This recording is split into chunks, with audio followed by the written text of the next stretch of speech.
दादाजी का नाम, भज लो हरिहर जी का नाम। भज लो दादाजी का नाम, भज लो हरिहर जी का नाम। श्री धुनी वाले दादाजी की जय, श्री हरिहर बोले दादाजी की जय। श्री धुनी वाले दादाजी की जय, श्री हरिहर बोले दादाजी की जय। बोलो जय श्री दादाजी की, बोलो जय श्री दादाजी की, बोलो जय श्री दादाजी। नमस्कार, आप देख रहे हैं साधना न्यूज और मैं हूं आपके साथ दिव्या रघुवंशी। आज हम बात करेंगे मध्य प्रदेश के खंडवा शहर में स्थित दादाजी धूनीवालों के बारे में। सबसे पहले आपको बताते हैं दादाजी धूनीवाले आखिर थे कौन। दादाजी धूनीवाले अवधूत संत जिन्हें लोग शिव अवतार मानते हैं, उनकी गिनती भारत के सबसे महान संतों में की जाती है, जिनका समाधि स्थल खंडवा में है। दादाजी का दरबार उनके समाधि स्थल पर बनाया गया है।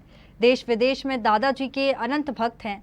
खंडवा में दादाजी महाराज का लगभग 21 एकड़ में फैला विश्व प्रसिद्ध मंदिर है, जिसे दादाजी की समाधि के बाद उन्हीं के परम शिष्य श्री हरियल भोले भगवान यानी छोटे दादाजी ने बनवाया था। 1942 में छोटे दादाजी के भी समाधि लेने के बाद उनके जीवंतकालीन गठित सेवा मंडल ने सब व्यवस्थाएं संभाली। उसके पश्चात वर्ष 1961 में बने एक ट्रस्ट द्वारा मंदिर संचालित हो रहा है। तो इसी बीच साधना न्यूज की टीम जा पहुंची खंडवा और वहां जाना दादाजी की महिमा के बारे में लोगों का क्या कहना है। भज लो दादाजी का नाम, भज लो हरिहर जी का नाम। भज लो दादाजी का नाम, भज लो हरिहर जी का नाम।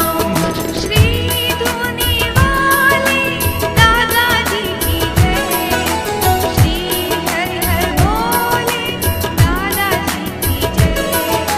श्री धुनी वाले दादाजी की जय, श्री हरिहर बोले दादाजी की जय।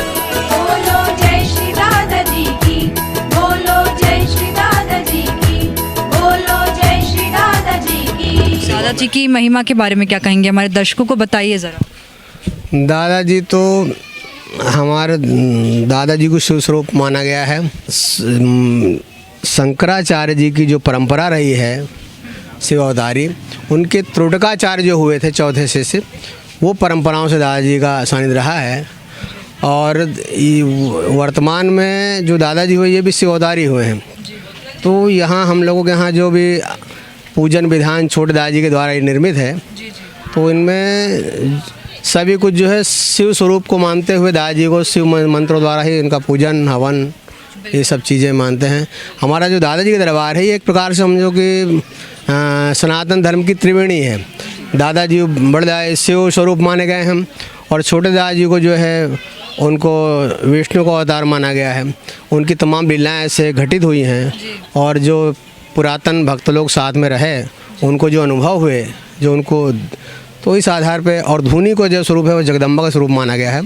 वो इन्हीं सब चीज़ों को त्रिवेणी जो है हमारे यहाँ की, ये हमारे दादाजी की विशेषता है यहाँ की। खंडवा परिसर में अब हम पुजारी जी से बात करेंगे, जानेंगे दादा दरबार की महिमा के बारे में। सबसे पहले पंडित जी आपका बहुत बहुत स्वागत है साधना न्यूज़ में। मैं राम जी महाराज, दादाजी दरबार खंडवा।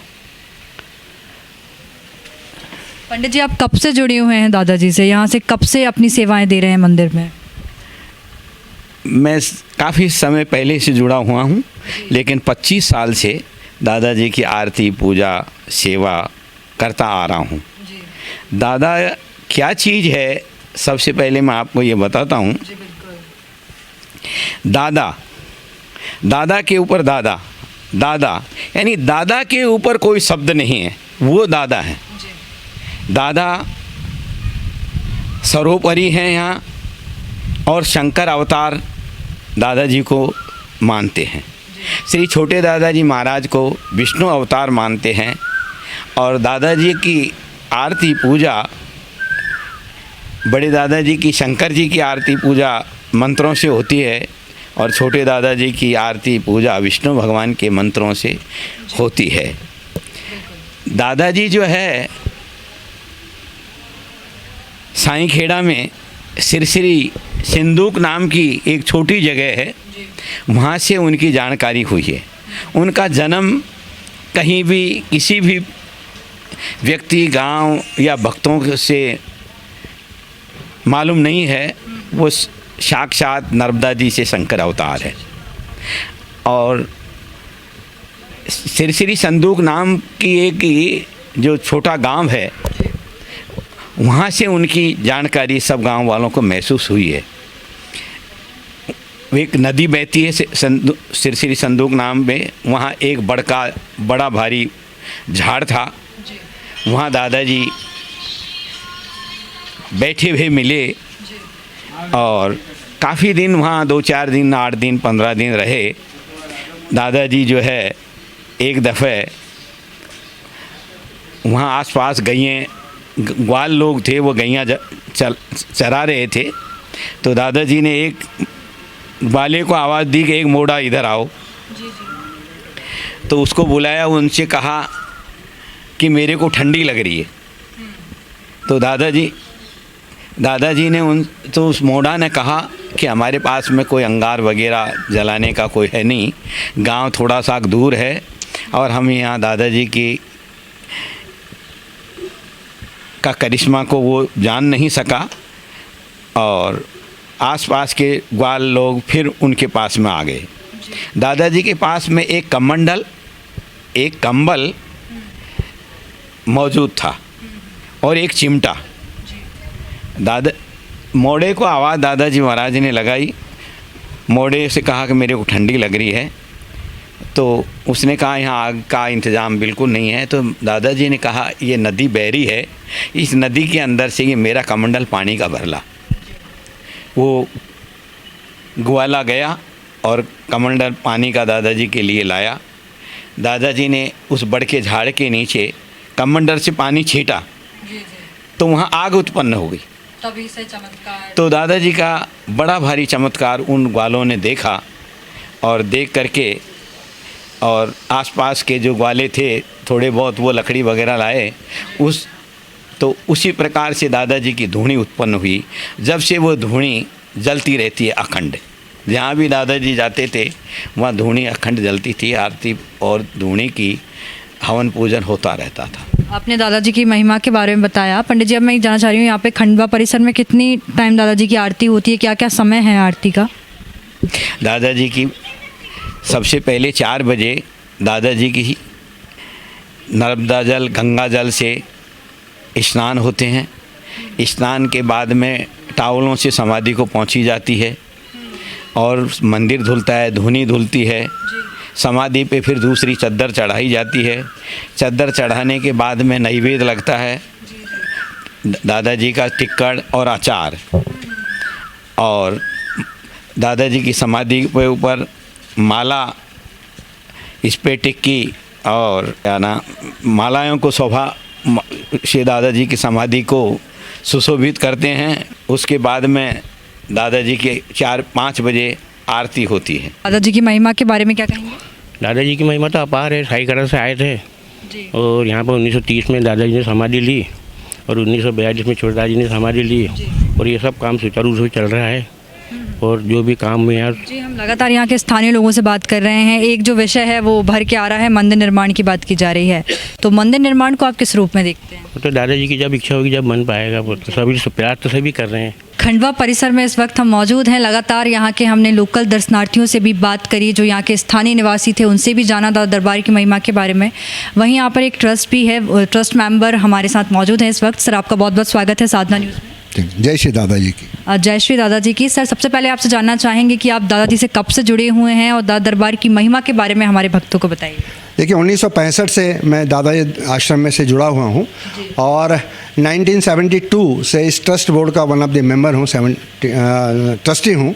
और ये दादाजी महाराज के संदर्भ में इन शॉर्ट यदि बताना चाहें तो 1930 में बड़े दादाजी ने यहाँ समाधि लिया। और एक विशेष बात यह है कि छोटे दादाजी महाराज ने उनकी यहाँ समाधि दी है, परंतु समाधि लेने के पूर्व उन्होंने स्पष्ट कहा है कि ये मैं दान की ज़मीन में अपने गुरु महाराज की समाधि नहीं दूंगा, तो इसलिए उन्होंने पहले इस लैंड को परचेज़ किया। सुंदरलाल जी बाहेती यहाँ के एक मालगुजार थे, उनसे ज़मीन खरीदी गई है और उसके बाद उन्होंने समाधि ली। इसका विशेष रूप यह है कि 1932 में छोटे दादाजी ने इस आश्रम के संचालन के लिए बहुत सारे नियम और कार्यक्रम बनाए। उसमें विशेष रूप से यह है कि इस आश्रम के प्रत्यर्थ कहीं से किसी से भी कोई चंदा आदि मांगने की ममानियत है, मांगा नहीं जाएगा, वन थिंग। और दूसरा जो मूल है वो ये कि दादाजी महाराज के प्रसिद्धि के लिए कोई प्रचार या प्रसार करने की भी उन्होंने ममानियत की है कि मेरे गुरु महाराज के संदर्भ में या हमारे संबंध में कोई जाकर के लोगों से यह ना कहे कि यहाँ के आप दर्शन कीजिए, यहाँ से ऐसा होगा। जिसको दादाजी महाराज बुलाना चाहते हैं वो यहाँ पर आते हैं। खंडवा में इस वक्त हम मौजूद हैं, लगातार यहाँ के स्थानीय लोगों से जान रहे हैं दादा दरबार की महिमा के बारे में। वहीं यहाँ के जो पूर्व एमएलए थे हुकुम सिंह जी, जिनका निधन हो चुका है, और उनके पुत्र हैं मंगल जी, इनसे हम जानेंगे, चर्चा करेंगे, दादा दरबार के बारे में जानेंगे। तो सबसे पहले सर आपका बहुत बहुत स्वागत है साधना न्यूज़ में। धन्यवाद आपका। सबसे पहले आप हमारे भक्तों को ये बताइए, आप दादा दरबार से कब से जुड़े हुए हैं और दादाजी की महिमा का बखान कीजिए। देखिए, जो दादाजी का जो दरबार है, हमारे जो फादर हुकुमचंद जी यादव पूर्व विधायक रहे खंडवा से, जो उन्होंने हमें बचपन में मंदिर ले जाया करते थे, तो वो 35 से 40 साल हो गए हमें उस मंदिर में जाते जाते। ये बहुत ही प्राचीन मंदिर है। 1930 में दादाजी यहाँ आए थे और 1 दिन 2 दिन रहे थे, उसके बाद से दादाजी यहीं पे बस गए। और हमारी इसमें हमारे पूरे परिवार की बहुत आस्था रही है दादाजी मंदिर में। हमारे जो पिताजी थे, एक किस्सा आपको सुनाता हूँ दादाजी मंदिर का। 1998 में हमारे फादर एक चुनाव लड़ रहे थे विधायक का, तो कुछ चुनाव में अपडेट बीच में हो गए, ऊपर नीचे हुआ चुनाव, तो कार्यकर्ता घबरा गए। तो उन्होंने हमारे फादर को फ़ोन करा और कहा कि पहलवान साहब आप जल्दी आ जाइए, चुनाव ज़रा कुछ ऊंचे नीचा हो गया है। तो मेरे फादर दादाजी मंदिर से सीधे वहाँ पर गए और उन्होंने सबको, जितने कार्यकर्ता सबको दादाजी का टिकट बांटा। बोले आप चिंता मत करो, हम चुनाव जीतेंगे। आखिर में जब चुनाव हुआ, रिकाउंटिंग हुई, तो हमारे फादर उसमें विजयी हुए और ये सब दादाजी का आशीर्वाद है। वहीं मैं आपसे एक प्रश्न पूछना चाहूँगी। अब हम मंदिर के प्रांगण में गए, वहाँ पर हमने देखा 84 खम्भों का मकराना मार्बल का जो मंदिर निर्माण होना है, वहाँ पर लोग बताते हैं कि जो काका साहब थे, जिन्हें प्यार से काका साहब कहा जाता है, आपके पिताजी को, उन्होंने 1 ट्रक मकराना मार्बल वहाँ पर मंदिर परिसर में अंदर रखवाया था। तो उसकी क्या कहानी है, वो ज़रा दर्शकों को बताइए। सन 90 में मेरे फादर एमएलए बने थे। 91 में जब छोटे सरकार ने उन्होंने मार्बल पहुँचाया था, तो ट्रस्ट वालों ने उस मार्बल को मंदिर में रखने से मना कर दिया था। तो हमारे फादर ने कहा कि ये जो मार्बल है, ये मार्बल जब दादाजी पाने वाले, दादाजी देने वाले, दादाजी, तो आप कौन होते रोकने वाले। तो उस समय में 90-91 में हमारे फादर ने वो पत्थर को अंदर मंदिर में रखवाया था, जो आज भी मंदिर के प्रांगण में रख। आखिर दादाजी धूनी वालों का नाम धूनी वाले दादाजी कैसे पड़ा, ये भी आपको बताते हैं, देखिए हमारी इस खास रिपोर्ट में। जैसे कि धूनी वाले दादाजी की गिनती भारत के महान संतों में की जाती है। दादाजी धूनी वालों का अपने भक्तों के बीच वही स्थान है जैसे कि शिरडी के साईं बाबा का है। दादाजी एक बहुत बड़े संत थे और लगातार घूमते रहते थे। प्रतिदिन दादाजी पवित्र अग्नि धूनी के समक्ष ध्यान मग्न होकर बैठे रहते थे, तो इसलिए लोग उन्हें दादाजी धूनी वालों के नाम से स्मरण करने लगे। थोड़ा और आगे बढ़े तो हरिहर भवन पहुंचे, जो मंदिर परिसर में ही मौजूद है। हरिहर भवन में दादाजी के सेवादार नित्य प्रतिदिन अपनी सेवाएं समर्पित करते हैं। तो हरिहर भवन के सेवादारों से जाना किस प्रकार से वो अपनी सेवाएं दादाजी को समर्पित करते हैं। लगातार 2 दिन से हम खंडवा परिसर में शूट कर रहे हैं। दादा दरबार की महिमा के बारे में आप सभी को बता रहे हैं। दादा दरबार की महिमा के बारे में कल हमने काफ़ी लोगों से बात की और आज हम इस वक्त मौजूद हैं श्री हरिहर भवन में, जहां पर कुछ लोग मेरे पीछे खड़े हुए हैं जो हरिहर भवन में सेवादार हैं, अपनी नियमित रूप से सेवाएं दे रहे हैं। चलिए जानते हैं श्री हरिहर भवन का इतिहास क्या है और कब से ये लोग यहाँ से जुड़े हुए हैं। तो सबसे पहले अपना परिचय दीजिए और आप कब से हरिहर भवन से जुड़े हैं। मैं शिव कुमार तिवारी, मैं खंडवा का निवासी हूँ और मैं यहाँ पे 4 पीढ़ियों से यहाँ पे दादाजी के यहाँ हम लोग जुड़े हुए हैं जी। तो हमारी नानी जो थी वो दादाजी की भगत थी और दादाजी की वजह से हमारी माँ के बाद हमारा हम लोग, अब उसके बाद हमारा परिवार, ऐसे हम मिला के 4 पीढ़ी हो गई। अब यहाँ हरिहर भवन में रह के और यहाँ के जो दिन भर का जो भी सेवा का कार्यक्रम है वो लोग हम करते हैं। तो जैसे मंदिर के लिए फूल वगैरह तोड़ना है या सुबह जाके मंदिर के स्नान वगैरह समाधि का वो करवाना, ऐसे दिन में भी होता है वो भी। और उस प्रकार यहाँ पे भी सुबह भजन भी होता है 1 घंटा, और उसके बाद रामायण पाठ होती है। ऐसे शाम को भी भजन होता है, सुबह 1 घंटा सुबह होता है, 1 घंटा शाम को होता है। उसमें नर्मदा अष्टक होता है, रुद्राष्टक होता है और महिमन वगैरह, ये कार्यक्रम दिन भर यहाँ का चलता है। सेवाओं के बारे में तो आपने बता दिया। अब श्री हरिहर भवन का इतिहास क्या है और कब ये भवन का निर्माण हुआ और किनके हाथों से ये निर्माण किया गया? सेवाओं के बारे में तो हमने जाना, अब हम जानेंगे हरिहर भवन का निर्माण कब हुआ और श्री हरिहर भोले भगवान ने कब श्री हरिहर भवन की स्थापना की। तो मैं आपसे जानना चाहूँगी, आप बताइए। मैं बालकृष्ण धर्रा, आर्मी से रिटायर्ड सुबेदार मेजर ऑनरी लेफ्टिनेंट। मैं दरबार से बाई बर्थ जुड़ा हूँ। उससे पहले मेरे पिताजी और उनके हमारे दादाजी, तब से हमारा परिवार ये और आगे हमारे बच्चे भी अब सब जुड़े हुए हैं। हम दादाजी से जुड़े हैं। और जैसे आप बता रहे कि हिस्ट्री यहाँ की हरिहर भवन की, बड़े दादाजी अपनी जमात को लेके यात्रा करते थे। खेड़ी घाट से यात्रा करते करते इधर आए थे खंडवा में। 1930 की बात है ये। तो यहाँ की जो पार्वती बाई सेठानी थी, तो उन्होंने बड़े दादाजी को रोका कि भाई हमारा भंडारा प्रसाद पा के जाना है। तो बड़े दादाजी बोले भाई अभी तो हम फिर देखेंगे। तो जो प्रसाद बोले ने वो जिद के हमारे अड़गी, वो और रथ के सामने लेट गई वो कि नहीं मैं प्रसाद जो है पा के जाना पड़ेगा आपको। तो दादाजी महाराज ने बोला कि भाई ठीक है बढ़ाओ प्रसाद, भंडारा बढ़ाओ। तो भंडारे की तैयारी में लगे। अपना दादाजी जो है रथ में बैठे बैठे अपना समाधि ले लिया उन्होंने। 3 दिन बीत गए। छोटे दादाजी को तो मालूम था ही, तो लोगों ने जैसे सुरसाराट हुई कैसे अभी 3 दिन से कोई हलचल नहीं है। तो पता लगा हर छोटे दादाजी से बड़े दादाजी से कोई बात नहीं करता था, डरते थे, वो डंडा मारते थे, गाली देते थे। जैसे छोटे दादाजी से जिक्र किया जी क्या बात है पता करो। बोले हाँ समाधि ले ली है दादाजी ने। तो फिर उस टाइम पे जो है ये ज़मीन पूरी यहाँ की छोटे दादाजी हरिहर भोले भगवान ने ज़मीन खरीदवाई और उसके बाद यहाँ पे समाधि बनी दादाजी बड़े दादाजी की। मंदिर का बनवाया, टेम्परेरी टेन शेड वगैरह डाल के मंदिर बना था ये। उसके बाद छोटे दादाजी हरिहर भोले भगवान ने यहाँ के नियम पूरे नियम बनवाए, कैसे पूजा होगी, कैसे नैवेद्य लगेगी, कौन क्या सेवा करेगा, कैसे कैसे यहाँ का रहने का पूरी करीब 24-25 नियम है मंदिर के। वो सब रिटर्न है अभी भी, दस्तखत साइन किए हुए मोहर लगी हुई उनमें। तो तब से ये चलता आ रहा है। फिर ये बड़े दादाजी ने 1930 में ले ली थी समाधि। तो छोटे दादाजी ने हरिहर भोले भगवान ने सब व्यवस्था की, यहाँ की मंदिर बनवाया, भंडार बनवाया, कुआं खुदवाया, ये सब व्यवस्थाएं की। उसके बाद 1937 में रेवानंद जी महाराज होते थे इधर। रेवानंद महाराज की देख रेख में ये जो है हरिहर भोले भगवान के लिए जो है रहने का स्थान बनाया है हरिहर भवन करके। 1937 में बन के तैयार हो गया था। जैसे ये तैयार हुआ था तो हरिहर भोले भगवान को लेके आए उद्घाटन के लिए। तो गेट तक आए थे, तो वो तो अंतर्यामी है, उनको क्या उनको सब दिखाई देता क्या नहीं क्या। वो गेट पे आए तो गेट बोले आके अरे नहीं हम नहीं अंदर जाएंगे इधर। एक दिन रुके थे एक या जैसे ही, तो बोले नहीं हम यहाँ नहीं रुके, हम तो अपने मंदिर में रहेंगे यहाँ। फिर वो बड़े सरकार इंदौर सरकार उनको ये सौंप दिया था, बोले आप ही संभालो। इसमें कुछ बताते थे, इसमें कोई ब्रह्म राक्षस थे 4 बताए हैं हरिहर भवन में, यहाँ पे जहाँ बना है मंदिर 4 ब्रह्म राक्षस बताते हैं यहाँ पे। तो हरिहर भोले भगवान तो देख के पीछे हट के बोले नहीं आप ही संभालो। बड़े सरकार साहब को बोल दिया कि आप ही रहो। ये बड़े सरकार साहब को हरिहर भोले भगवान ने सौंपा और फिर उन्होंने अपनी सेवाएं दी। जी फिर अपना बड़े सरकार भंडार में सेवा करते थे, मंदिर में सेवा करते थे, नैवेद्य बनाना सब पूरी सेवा भंडार में से बना के नैवेद्य बहुत धोनी भैया के सारे मंदिर की पूरा सेवा करते थे बड़े सरकार साहब को हरिहर भोले भगवान ने ये बताया था भाई ठीक है।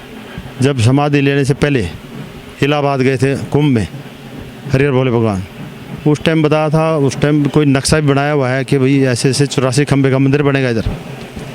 वही मैं यहाँ पीछे भी देख पा रही हूँ एक मंदिर की तस्वीर लगी हुई है, हम वहाँ जाके बात कर सकते हैं। मैं थोड़ा कैमरामैन से दरख्वास्त करूंगी कि यहाँ पे हम देख पा रहे हैं एक 84 खम्भों का मकराना मार्बल जो लगातार 2 दिन से इसके ऊपर बात चल रही है। तो ये वही नक्शा है क्या जो दादाजी बनवाना चाहते थे इस प्रकार का मंदिर? 84 खंबे का मकराने के मार्बल का ये वो उसी का मॉडल है। जो नक्शा हरिहर भोले भगवान ने उस टाइम पे बनवाया था। ये हरिहर भोले भगवान के हाथों का मॉडल है और इस रूप पर ही खंडवा का जो नया मंदिर बनना है उसका निर्माण होगा। जैसे कि आप लोग देख रहे हैं यहाँ पे 84 खंभों की मकराने मार्बल की जो बात कही जाती है वो हम यहाँ देख पा रहे हैं। 84 खंभे किस तरीके से लगे हुए हैं और एक भव्य मंदिर का निर्माण होगा। अगर इस प्रकार का मंदिर बनता है तो लगातार हमने यहाँ के स्थानीय लोगों से बात की, दुकानदारों से बात की, एक भव्य मंदिर बने ये इच्छा तो सभी के अंदर है, लेकिन आज हम आपको दिखा रहे हैं कि ये किस तरीके से मंदिर बनना है। इस मंदिर को बनने में अभी क्या कार्य यहाँ पे स्टार्ट हुए या फिर क्या क्या चीज़ें चल रही हैं, ज़रा इसके बारे में भी दर्शकों को बताएं। मंदिर बनने के लिए करीब 20 साल हो गए हैं। 92 ट्रक मार्बल का तैयार माल, करीब 90% माल है वो पूरी कंप्लीशन के लिए। 90% माल तैयार रखा हुआ है। हमारे इधर कुछ 2 स्टोर तो यही हैं और 2 स्टोर बाहर गोदाम हैं। पूरा माल जो है तैयार रखा है। ये उसी मार्बल की बात कर रहे हैं जो हमने आपको कल दिखाया था। 92 ट्रक मकराना मार्बल मंदिर के परिसर में पड़ा हुआ है और उस मार्बल का कोई उपयोग नहीं किया गया है। सालों साल हो गए हैं, 20-30 साल से वो मार्बल यहाँ पे है और 35 साल की जंग मंदिर निर्माण की अभी तक चल रही है। यहाँ कुछ महिलाएं भी मौजूद हैं, इनसे भी जानेंगे। सबसे पहले अपना नाम बताइए। मेरा नाम दया है। कहाँ से हैं आप? मैं दिल्ली से आती हूँ। तो आपकी क्या सेवाएँ होती हैं दरबार में? हमारी सेवा भंडारे में रहती है प्रसाद बनाने की। आप प्रसादी बनाते हैं भगवान के लिए? नैवेद्य लगता है दादाजी को समाधि पर एक टाइम। और ये जो मंदिर के चित्र लगे हुए हैं हरिहर भोले भवन में, इस तरीके का मंदिर निर्माण आप भी चाहती हैं? हाँ जी, महाराज जी का ऐसा मंदिर? हाँ, ये चाहते हैं, हमारी बहुत इच्छा है और मतलब बढ़ चढ़ के हम इसके अंदर वो भी लेंगे, मतलब कि हाँ होना चाहिए। दादाजी की इच्छा भी थी, छोटे दादाजी की, और हम सब भक्तों की भी यही इच्छा है कि जल्द से जल्द ये मंदिर बनना चाहिए सफ़ेद मार्बल का। आप क्या कहेंगे, मंदिर बनना चाहिए? बनना चाहिए मंदिर यहाँ पर। ये सफ़ेद पत्थरों का मंदिर जो है वो बनना चाहिए, जल्द से जल्द बनना चाहिए। आप क्या कहेंगे? जरूर बनना चाहिए मैडम, सबकी इच्छा है। अब मैं आपको थोड़ा अंदर लेके चलती हूँ हरिहर भवन में। यहाँ पे आपको दिखाते हैं, यहाँ पर बड़े दादाजी, छोटे दादाजी की तस्वीरें आप देख पा रहे हैं। भगवान के जो स्वरूप हैं खंडवा में, यहाँ भी हरिहर भोले भवन के अंदर भी एक छोटा मंदिर बनाया गया है जहाँ दादाजी की नियमित सेवा होती है। और यहाँ पे आप देखिए, ये जिस मंदिर की बात कही जा रही है ना, 84 खंभों का प्रस्तावित मंदिर, ये आप देखिए यहाँ पर टेक्स्ट में भी लिखा हुआ है। और जो जैसे मंदिर बनना है उसका पूरा रोल मॉडल एक तरीके से हम कहें यहाँ पे रखा हुआ है। लगातार हमने यहाँ के स्थानीय लोगों से जाना, जो यहाँ के सेवादार थे उन्होंने बताया, तो वो मंदिर कहीं ना कहीं पहली बार हम आपको दिखा रहे हैं एक स्टेट चैनल पे। आप देख लीजिए ऐसे कि इस प्रकार का मंदिर बनना है। और यहाँ की जो गवर्नमेंट है या जो ट्रस्ट के लोग हैं, सबके अलग अलग मुद्दे हमने जाने, लेकिन आखिर सबका मुद्दा यही है कि यहाँ पे 84 खंभों का मकराना मार्बल का मंदिर निर्माण होना चाहिए। और जिस प्रकार हरिहर भोले भगवान ने इस पूरे हरिहर भवन में आप देख रहे हैं, यहाँ छोटी छोटी तस्वीरों में भी उसी मंदिर का उल्लेख है जो। और यहाँ पे दादाजी का जो भजन होता है, भजलो दादाजी का नाम, भजलो हरिहर जी का नाम, वो भी लिखा हुआ है। यहाँ पे किस तरीके से पूजा अर्चना करती हैं आप? हाँ, यहाँ पर सवेरे पूजा होती है, आरती होती है। बड़े मंदिर में भी 4 दफ़े आरती होती है। हमारे यहाँ छोटे मंदिर में भी 2 बार आरती करते रहेंगे हम। यहाँ पर भजन होते हैं 9 बजे शाम को होते हैं भजन, तो और प्रसादी होती है ये यहाँ पर। तो आप लोगों की ड्यूटी लगती है यहाँ पे या फिर? हाँ, मेरा कहाँ से हैं? विजेंद्री है, मैं बुलंदशहर से आती हूँ और बुलंदशहर से। तो आप सब लोग अपनी सेवाएं देते हैं यहाँ पे? हम अपनी सेवा हमारा तो करीब 2-2 महीने की हमारी ड्यूटी होती है। जीजियों की किसी 2 महीने की, किसी की 1 महीने की आती है। भंडार की सेवा है और बाकी मंदिर में जो भी साफ सफाई की है। पे मैं देख पा रही हूँ, मतलब आधुनिक तौर पे तो इस तरीके से हरिहर भोले भवन का निर्माण नहीं है। तो आप लोगों को क्या परेशानी होती है यहाँ पे? आप इतने सारे लोग रहते हैं, क्या क्या व्यवस्थाओं की कमी है जो आप बताना चाहेंगे? नहीं, यहाँ सब ठीक है, व्यवस्था सारी बढ़िया है। मंदिर बनना चाहिए, बस मंदिर बनना चाहिए।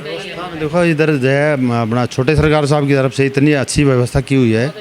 जो भी लोग यहाँ पे आते हैं उनके लिए सब खाना रहना सब कुछ, साबुन तेल से लेके सब कुछ सबका प्रोवाइड किया जाता है। आप मुझे मंदिर के रोल मॉडल के बारे में बताएंगे कि कब से ये मंदिर का मैप दिया गया या जो मॉडल रखा है ये किसने बनवाया था? ये मॉडल जो नक्शा तो बड़े छोटे संधा जी की तरफ से पास हुआ है। उसके बाद ये मॉडल जो बना है, करीब इसको भी 20 साल तो हुए हैं इसको बन के। 20 साल से ऊपर हो गया इस मॉडल को बने, 20 साल से ऊपर हो गया इसको बन के। मगर इसमें वही अभी ट्रस्ट वाले लोग अपनी जिद पेड़े हुए हैं कि नहीं लाल पत्थर का बनेगा। वो लाल पत्थर का बनाने के इंटरेस्टेड हैं। और जो हरिहर भोले भगवान जी का आदेश है वो मकराना सफ़ेद मार्बल से बनना चाहिए मंदिर ये। जिस मंदिर की हम लगातार बात कर रहे हैं 84 खम्भों का मकराना मार्बल का मंदिर, उसका रोल मॉडल आप देख पा रहे हैं मेरे साइड में ही रखा हुआ है। किस तरीके से खम्भों का निर्माण होना है, मंदिर की गुम्मट कैसी बनाई जानी है, हर तरीके का यहाँ पे एक कंस्ट्रक्शन जिस तरीके से होना है पूरा, जिस तरीके से हम राम मंदिर की बात कर रहे थे और आखिरकार राम मंदिर अब हमारे देश में बनने जा रहा है, उसका भी एक वहाँ के जो भक्त थे उन्होंने एक रोल मॉडल बना के रखा था और रामलला को एक भव्य मंदिर में विराजमान करने की जो कोशिश थी कहीं ना कहीं वो पूरी हो गई है। अब हम चाहते हैं, हमारी टीम भी लगातार 2 दिन से यहाँ बनी हुई है और हम भी यही चाहते हैं 84 खम्भों का मकराना मार्बल मंदिर खंडवा में बनना चाहिए। और खंडवा भी एक बड़ी आस्था का केंद्र है। मध्य प्रदेश में लाखों करोड़ों भक्त देश विदेश से यहाँ दादाजी के दर्शन करने आते हैं और सबका आस्था का प्रतीक ये मंदिर आप यहाँ पे देख रहे हैं और ये मंदिर निर्माण होना चाहिए। इसी के साथ हम यहाँ के स्थानीय लोगों से और भी बात करेंगे और भी जानेंगे कि लोगों का मत क्या है, लोग क्या चाहते हैं। इसी के साथ उनकी महिमा का गुणगान करने वाली कई कथाएं उनके भक्तों के बीच प्रचलित हैं। दादाजी के संबंध में ये मान्यता भी है कि दादाजी धूनी वाले मध्य प्रदेश छोटे से गांव यानी निमावर साईंखेड़ा में एक पेड़ से प्रकट हुए थे, जहां उन्होंने अपनी अनेक लीलाएं दिखाई। यहाँ उन्होंने अपने हाथों से ही धूनी प्रज्वलित करके दिखाई, जो आज भी साईंखेड़ा में स्थित दादाजी दरबार गढ़ी में प्रज्वलित है। तो साईंखेड़ा से जो भक्त थे राजेंद्र रघुवंशी जी, जिन्होंने बताया कि दादाजी की महिमा के बारे में उनका क्या कहना है और वो दादाजी से कब से जुड़े हुए हैं। देखिए उनकी इस खास रिपोर्ट में। नमस्कार, मैं राजेंद्र रघुवंशी साईंखेड़ा से दादा दरबार से जुड़ा हुआ हूँ और हमारे बुजुर्ग यहाँ बड़े दादाजी और छोटे दादाजी की सेवा में यहाँ साईंखेड़ा जो गढ़ी है वहाँ पर दादाजी जब विराजमान थे उस समय हमारे बुजुर्गों ने दादाजी के उससे दिव्य शिव स्वरूप के दर्शन किए हैं और मैं बड़ा भाग्यशाली हूँ कि मैं भी इस धरा पर मैंने जन्म लिया जहाँ दादाजी ने अपनी लीलाएं की हैं। बस मुझे एक बात की टीस हमेशा रहती है कि चूँकि बड़े दादाजी की जो समाधि स्थल है वो खंडवा है और वहाँ की स्थिति ये है कि जो हमारे बुजुर्ग बताते थे कि छोटे दादाजी ने उस समय बड़े दादाजी की समाधि के बाद एक विशाल मंदिर बनाने का सपना देखा था और उसका एक नक्शा भी दादाजी ने उस समय बनाया था। जो उस समकालीन जो संत थे, उस समकालीन जो बुजुर्ग उनकी सेवा में जाते थे, उन्होंने वो नक्शा भी देखा हुआ है। 84 खम्भों का मकराना मार्बल का वो मंदिर था। परंतु आज ट्रस्ट वाले अपनी हठधर्मिता करते रहते हैं और कभी भी मंदिर बनाने के लिए एक सार्थक प्रयास नहीं करते और जब भी कोई मंदिर की बात आती है तो उसको रोड़ा डालते हैं। मैं उनसे निवेदन करना चाहता हूं कि जो छोटे दादाजी की इच्छा है उसके हिसाब से आप मंदिर बनाएं। दादाजी की महिमा के बारे में तो आपने सुन लिया। वहां के स्थानीय लोगों से जब हम थोड़ा और आगे बढ़े तो और बातें जानने मिली। मंदिर परिसर में सफेद मार्बल रखा हुआ था तो मन में सवाल उठा, आखिर इतना मार्बल कब आया, कैसे आया और किस लिए आया। यह जानने के लिए हमने लोगों से सवाल किए और हमारी टीम थोड़ा और आगे निकल गई। आखिर सवाल ये है, इतना विश्व प्रसिद्ध मंदिर होने के बावजूद आखिर यहाँ मंदिर परिसर में काफ़ी अव्यवस्थाएं देखने मिली, जिनको लेकर खंडवा जनप्रतिनिधियों से बात की और इसी के साथ खंडवा विकास के रोल मॉडल को लेकर बातचीत की।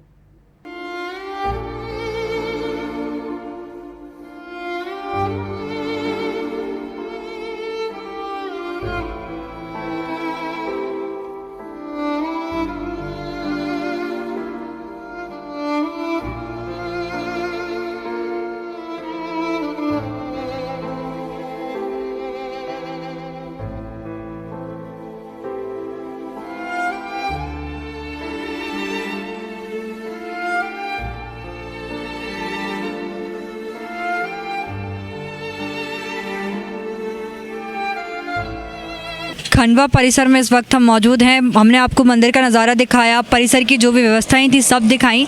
अब इस वक्त हम जिस जगह पर हैं मैं आपको बता दूं 84 खम्भों का मकराने मार्बल का जो मंदिर बनना है खंडवा में, उसका जो पत्थर है जो कई साल पहले यहाँ पर आया हुआ था वो आप देख रहे हैं। यहाँ पर पूरा पत्थर अस्त व्यस्त तरीके से पड़ा हुआ है। ये पत्थर का कोई यूज़ नहीं हो रहा है। इस मंदिर से 84 खम्भों के मकराने मार्बल का मंदिर बनाना है खंडवा में। आप देख रहे हैं वहाँ पे लोग सफाई कर रहे हैं, पेड़े आ गए हैं। पूरा और ऐसी एक ही जगह नहीं है, ऐसी तमाम जगह हैं खंडवा में जहाँ पर ये पूरा पत्थर रखा हुआ है और खम्भों का मकराने का मार्बल मंदिर बनाना है यहाँ पर। और आप देख रहे हैं किस प्रकार से ये पूरा मार्बल यहाँ पे पड़ा हुआ है। और ऐसे एक ही नहीं, एक ट्रक नहीं है, ऐसे 92 ट्रक माल पूरे खंडवा परिसर में पड़ा हुआ है जिसकी कोई देखरेख नहीं है, किसी तरीके से इस पर ध्यान नहीं दिया जा रहा है। अब आपको बताते हैं, गुरु पूर्णिमा में लाखों की तादाद में भक्तों का जमावड़ा देखने को मिलता है। निःशुल्क भंडारे, उत्सव, धूम से पूरा खंडवा शहर जगमगाया सा प्रतीत होता है। पूरे खंडवा शहर में एक अलग ही धूम देखने को मिलती है। पूरे भारतवर्ष के लोग गुरु पूर्णिमा पर दादा धाम आकर हवन करते हैं। दर्शन मात्र से सभी भक्तों की मनोकामनाएं पूरी हो जाती हैं।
आखिर सवाल ये है, इतना विश्व प्रसिद्ध मंदिर होने के बावजूद आखिर यहाँ मंदिर परिसर में काफ़ी अव्यवस्थाएं देखने मिली, जिनको लेकर खंडवा जनप्रतिनिधियों से बात की।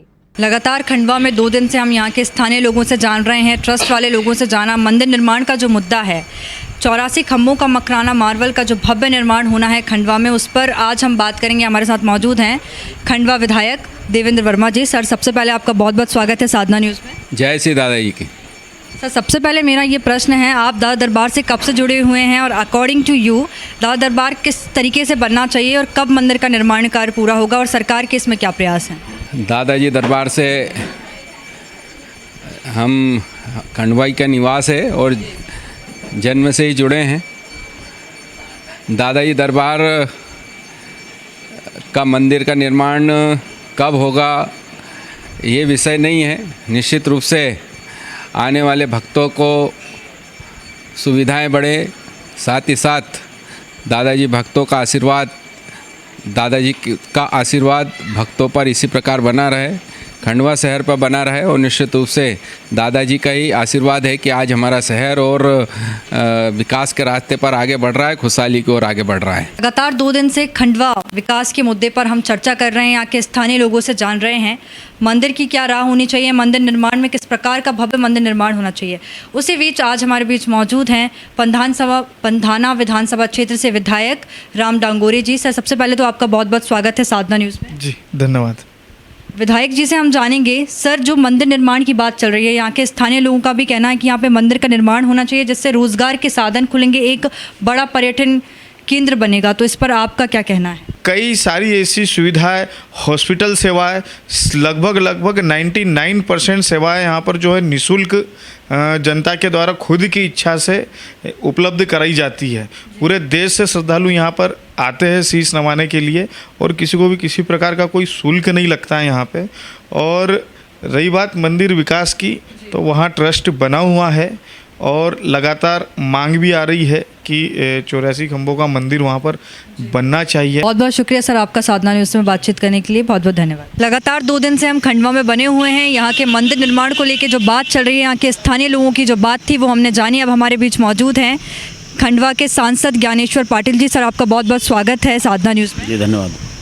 सर, सबसे पहले मेरा प्रश्न ये है कि खंडवा में अगर मंदिर निर्माण होता है तो यहाँ पे लाखों भक्तों का जो आस्था का केंद्र है दादा दरबार, यहाँ पे रोजगार के साधन बनेंगे, और सरकार कैसे देखती है इस मुद्दे को कि मंदिर बनता है तो विकास की राह भी होगी, उस पर आपका क्या कहना है? देखिए, दादाजी के मंदिर में सिर्फ खंडवा या आसपास के लोग ही नहीं आते, पूरे देश भर के लोग आते हैं। तो महाराष्ट्र में भी उनके लाखों अनुयायी हैं। और चाहे बैतूल हो, छिंदवाड़ा हो, पांडुरना हो, नागपुर हो या जलगांव हो या आसपास के जो भी क्षेत्र है, लाखों लोगों की अगाध श्रद्धा दादाजी पर है और दादाजी का आशीर्वाद सभी पर है।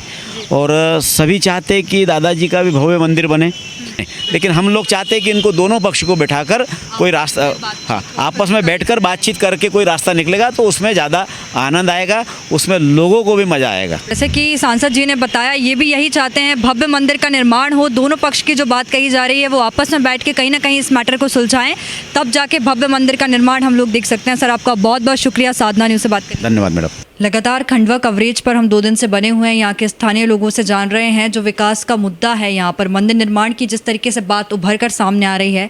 इसी बीच आज हमारे बीच मौजूद हैं खंडवा के पूर्व जिलाध्यक्ष राजेश डोंगरी जी। सर, आपका बहुत बहुत स्वागत है साधना न्यूज़। सर, सबसे पहले मेरा आपसे ये प्रश्न है, आप मंदिर से कब से जुड़े हुए हैं और मंदिर निर्माण के लिए आपके क्या क्या प्रयास रहे हैं? मैं मंदिर से 20 साल से जुड़ा हूँ और सतत प्रयास रहा है कि संगमरमर का मंदिर बने, और इसके लिए छोटे सरकार सबकी तरफ से मतलब कहना चाहिए, लोगों ने जो सहयोग करा उसमें 90 ट्रक मार्बल रखा हुआ है। इस स्थिति में मतलब जब मार्बल का उपयोग पूरा लगभग 80% मंदिर निर्माण हो सकता है, और उस जगह ट्रस्ट के लोग विरोध कर रहे हैं। ट्रस्ट के लोगों का ये कहना है कि भाई हम इस तरह का इंटरफेयर चाहते ही नहीं। उनको दिल दिमाग में ये बैठा है कि अगर पत्थरों का उपयोग करा, इन पत्थरों से मंदिर बना तो छोटे सरकार नहीं काबिज हो जाए। एक गलतफहमी जो उनके दिमाग में है, और इसलिए वो खुद है तो अपना, हमने जब पिछले दिनों आंदोलन किए थे, प्रदर्शन किए थे और बुद्धि यज्ञ भी किया गया था, लेकिन उसके बाद उन्होंने खुद ने मंदिर बनाने की घोषणा कर दी।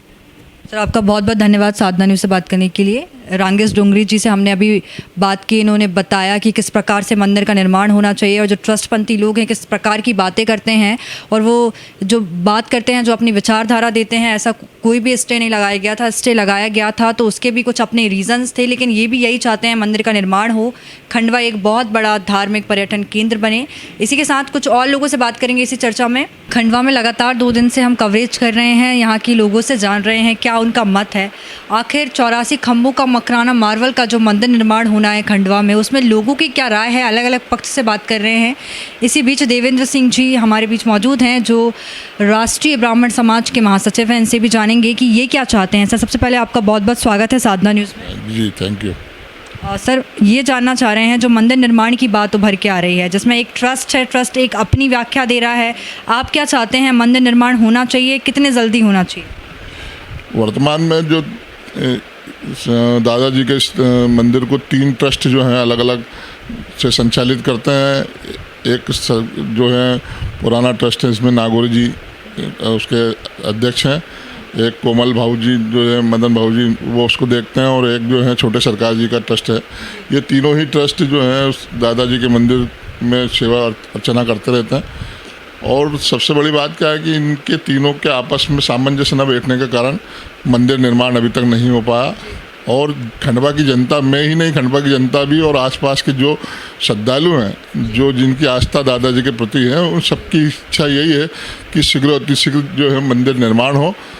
क्या है कि खंडवा इतना बड़ा है और उनके अनन्य भक्त हैं, लेकिन उनकी इच्छा के अनुरूप कहें या जनता की इच्छा के अनुरूप कहें, लेकिन आज तक मंदिर निर्माण नहीं हो पाया। जब भी कोई ऐसी बात होती है तो कोई भी एक ऐसा प्रकरण तैयार करके उसको न्यायालयीन कार्रवाई के अंदर ले आते हैं, ताकि वो एक लंबा समय लिंगरान हो जाए, और ये इस प्रकार से करते चले आ रहे हैं, लेकिन उसका एक स्थायी हल नहीं हो पाया।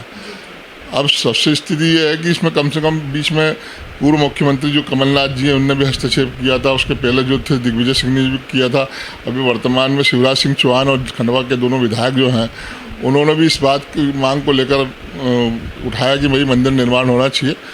तो ये जब तक आपस में बैठकर सामंजस्य तीनों ट्रस्टों का नहीं होगा, और शासन को की मुख्य भूमिका ये होगी कि वो उनको बिठाकर एक तालमेल बनाकर एक ट्रस्ट का नया निर्माण करें, या जो ट्रस्ट है उन सबको देखते हुए जिसमें सबकी राजी मर्जी हो, शीघ्र अतिशीघ्र मंदिर बन सकता था तो ये क्यों नहीं किया? करना चाहिए, आपस में सामंजस्य बनाए, तालमेल बनाए और मंदिर का निर्माण होना चाहिए, उसमें कोई बुराई नहीं है। जैसे कि देवेंद्र जी ने बताया कि मंदिर का निर्माण होना चाहिए, जो ट्रस्ट के लोग हैं उन्हें इस और ध्यान देना चाहिए, अगर वहाँ पे पत्थर रखा हुआ है तो उसका सही उपयोग करें और एक भव्य मंदिर का निर्माण करें। हम जहाँ भी बात कर रहे हैं यही बातें निकल के आ रही हैं। अब कुछ और लोगों से बात करेंगे इस चर्चा में, फिर जानेंगे उनका क्या मत है। खंडवा में हम तमाम लोगों से बात कर रहे हैं, यहाँ के जो स्थानीय दुकानदार थे उनसे भी जाना, पुजारियों से भी जाना। अब हमारे बीच है एक समाज सेवी जो लगातार खंडवा का हर छोटे से छोटे मुद्दा हो अपने सोशल मीडिया प्लेटफॉर्म के माध्यम से जनता तक पहुँचाते रहते हैं। सर, आपका सबसे पहले बहुत बहुत स्वागत है साधना न्यूज़ में। धन्यवाद। सर, सबसे पहले आपसे ये प्रश्न है हमारा कि आप दादा दरबार से कब से जुड़े हुए हैं और दादाजी की महिमा के बारे में हमारे दर्शकों को क्या बताना चाहेंगे? भाई, हम दादा दरबार से तो कई सालों से 25-30 सालों से जुड़े हुए हैं और छोटे सरकार जी जब से यहाँ पे आने लगे हैं उनसे भी हमारा संपर्क रहा है और अन्य जब दादाजी भक्त पुराने उनसे भी संपर्क रहा है। और दादाजी की महिमा के बारे में तो पूरा देश जानता है कि उनकी चमत्कार से क्या क्या नहीं हुआ। तो वो तो एक चमत्कारी पुरुष थे और उनके जो अनुयायी हैं वो जो बताते हैं उनके किस्से, तो वास्तव में उनके जैसा कोई सद्गुरु और ऐसा कोई महात्मा कहना चाहिए साधु संत नहीं हुआ, ऐसा प्रतीत होता है।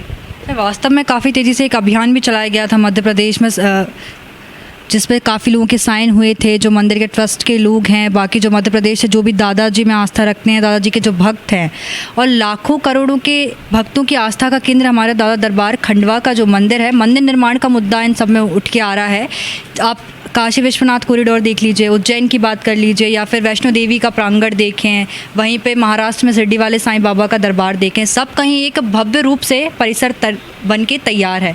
तो यहाँ पर नवीन परिसर कब तक निर्माण होगा, या क्या ऐसी परेशानी है जो अब तक इस मुद्दे को जनता के बीच में नहीं आने दे रही है, या मंदिर निर्माण में समस्या बन रही है? ये सबसे बड़ी समस्या है यहाँ ट्रस्ट। कोई ना कोई रोड़ा फंसाते जाएंगे, यानी जनता और जो श्रद्धालु है और दादाजी के भक्त हैं इनकी कारगुजारियों को जानती है। और ये जो ट्रस्ट जैसा पहले सरकार ने भंग कर दिया था, ये भंग करके नया ट्रस्ट नहीं बने तब तक ये गोलमाल करते ही रहेंगे। तो यानी इसका मतलब ये है कि कहीं ना कहीं खच्चर फंसाना, काम को रोकना और किसी भी तरीके से मंदिर नहीं बनने देना। नहीं तो पूरे देश में आप देखो मोदी जी के नेतृत्व में चारों तरफ मंदिर बन रहे, काशी विश्वनाथ, राम मंदिर और सब जगह बन रहे हैं। और यहाँ इतना भव्य मंदिर बनना चाहिए दादाजी का, जो कि बड़े चमत्कारी संत हैं, वहाँ पे कुछ नहीं हो रहा। ये बड़ी शर्म की बात है और बड़े बड़े ही दुख की बात है। बिल्कुल, हम भी यही कहना चाह रहे हैं कि लगातार हम हर तरीके के लोगों से बात कर रहे हैं, सबका यही कहना है कि मंदिर निर्माण होना चाहिए। और सर, इसमें सर आपका बहुत बहुत शुक्रिया साधना न्यूज़ से बात करने के लिए। इसी के साथ नमस्कार। धन्यवाद। सर, जैसे कि हम सब कहीं देख रहे हैं हमारे पूरे भारत में जो मंदिर निर्माण है वो काफ़ी तेज़ी से हो रहा है। और अभी खंडवा का भी आया था, हस्ताक्षर निर्माण से एक आयोजन किया गया था जिसमें हमारे जो सीएम साहब हैं उन तक भी ये बात पहुंची थी कि खंडवा मंदिर निर्माण में कैसी क्या प्रक्रिया है, मंदिर का जो मुद्दा है। आप काशी विश्वनाथ कॉरिडोर देख लीजिए, उज्जैन देख लीजिए, वैष्णो देवी, शिरडी वाले, मतलब ऐसे कई मंदिर हैं जहाँ पर एक अच्छा भव्य परिसर हमें देखने को मिलता है। तो परिसर से रिलेटेड आप कुछ कहेंगे? मेरी धारणा ये है कि आपसी सामंजस्य बिठा के ट्रस्ट ने भी और वो छोटे सरकार साहब भी एक 84 खंबे का संगमरमर का मंदिर बनाना चाहते हैं। वो काफ़ी दिन से प्रयास कर रहे हैं लेकिन कोई तालमेल नहीं बैठ पा रहा। फिर ट्रस्ट ने बीच में निर्माण भी शुरू कर दिया था मंदिर का, लेकिन कुछ टेक्निकल इश्यूज पे उस पर स्टे आया तो वो रुक गया काम। और हमारा मानना तो यह है कि भाई शहर के लोग और भी जो नित्य नियम से जो परंपरा से जुड़े हुए भक्त हैं उन सब लोगों को बिठा के एक सामूहिक निर्णय लेके यहाँ पे भव्य मंदिर का निर्माण तो होना चाहिए, क्योंकि अब मंदिर निर्माण की ज़रूरत भी है। आधुनिक तौर पे देखा जाए तो मंदिर निर्माण की बहुत ज़्यादा आवश्यकता है, आपका भी यही मानना है। और यहाँ पर जो ट्रस्ट है तो ट्रस्ट का क्या मानना है, और या जो स्थानीय यहाँ की गवर्नमेंट है क्या वो मंदिर निर्माण में कुछ रोक का कारण बन रहे हैं, या फिर यहाँ का जो आपस में जो सहमति है वो नहीं, कहीं ना कहीं मेल नहीं खा पा रही है? नहीं, वैसे तो गवर्नमेंट के कोई मना नहीं, गवर्नमेंट तो चाहती है कि बने। और गवर्नमेंट के कुछ लोग प्रतिनिधि, जनप्रतिनिधि आके बोल के भी गए कि भाई आप निर्माण चालू करो, हम यथावत आर्थिक मदद भी करेंगे। तो उनका भी कहना है कि यहाँ बनना चाहिए, विस्तार होना चाहिए, भव्य स्वरूप आना चाहिए मंदिर को। या छोटे सरकार साहब भी काफ़ी प्रयासरत हैं, लेकिन अभी ट्रस्ट उनको परमिशन नहीं दे रहा बनाने की। चलिए, ये हमारे साथ पटेल सेवा समिति के अध्यक्ष थे। सर, आपका बहुत बहुत शुक्रिया साधना न्यूज़ से बातचीत करने के लिए। आपका बहुत बहुत धन्यवाद। धन्यवाद। जय श्री दादा जी। जय श्री दादा जी। आज से 25 साल पहले हमने कमल यूथ क्लब के माध्यम से दादा दरबार में खिचड़ी की सेवा शुरू की थी। हम लोगों को ऐसी प्रेरणा मिली कि आने वाले भक्तों के लिए भोजन प्रसादी की व्यवस्था करें। हमने पहले साल ही कमल यूथ क्लब के माध्यम से, हम 5 लोग हैं उसमें, और उस कमल यूथ क्लब के माध्यम से हमने एक बड़े भंडारे की शुरुआत की। आज गुरु पूर्णिमा के दिन कम से कम 7 लाख पब्लिक यहाँ खंडवा में आती है। ना यहाँ पर पुलिस को कोई व्यवस्था करनी पड़ती है, ना कोई अगर बस से ट्रेन से उतरा, प्राइवेट साधन से आया, तो उसको क्या चाहिए, सारे शहर के लोग मिलकर दादाजी के भक्त जो है वो आने वाले श्रद्धालु के लिए सेवा करते हैं। और निश्चित ही वो 2 दिन का जो है वो जमावड़ा, एक विशाल जमावड़ा होता है। मैं आपको एक बात और बताना चाहता हूँ। आज से 10 साल पहले हम जब वृंदावन जाते थे तो वहाँ पर जेब कट जाती थी। 10,000 20,000 पब्लिक में जेब कटती थी। बाद में पता चला कि यहाँ जेब कट्टी का भी टेंडर होता है, पुलिस उसका टेंडर कराती है, परंतु यहाँ एक भी भक्त का जेब नहीं कटता। यहाँ एक भी भक्त को तकलीफ़ होती है तो वो भक्त के लिए सारा शहर इकट्ठा होके उमड़ के और दादाजी के भक्तों की सेवा करता है। निश्चित मंदिर बनना चाहिए। मैं पुनः आपके साधना चैनल को, आपको, पूरी टीम को साधुवाद देता हूँ, बधाई देता हूँ कि आपने जो बीड़ा उठाया है, आप इस बीड़े को खूब ऊपर तक ले जाएं और दादाजी के मंदिर निर्माण के आप जो है एक भागीदार बने। जय श्री दादा। बहुत बहुत धन्यवाद आपका। नमस्कार। आज के हमारे स्पेशल कार्यक्रम में बस इतना ही। ऐसे ही तमाम बड़े मुद्दों को देखने के लिए जुड़े रहें साधना न्यूज़ के साथ। तब तक के लिए नमस्कार। भज लो दादाजी का नाम, भज लो हरिहर जी का नाम, भज लो दादाजी का